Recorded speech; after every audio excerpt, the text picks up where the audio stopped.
बेटा क्या है मामा, हर वक्त बेटा बेटा बेटा। ऑफिस के काम की वजह से पहले ही बहुत परेशान हूँ और ऊपर से आके कहती है आप बेटा। ऑफिस के काम करूँ या आपके काम करूँ? जाए आप यहाँ से, पहले ही बहुत परेशान हूँ मैं।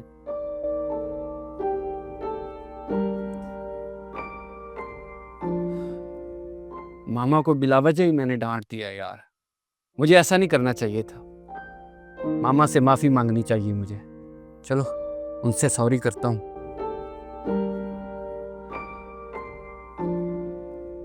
मामा इतनी नाराज हो गई है, घर छोड़ के ही जा रही है। मुझसे बहुत बड़ी गलती हो गई है। मामा सॉरी, आप जो कहेंगी मैं वो करूंगा। आइंदा आपके साथ कभी ऊंचा नहीं बोलूंगा। आप अपना सामान मत पैक करें। हाँ? ये मेरा नहीं, ये तेरा सामान है, चल निकल। मामा सॉरी।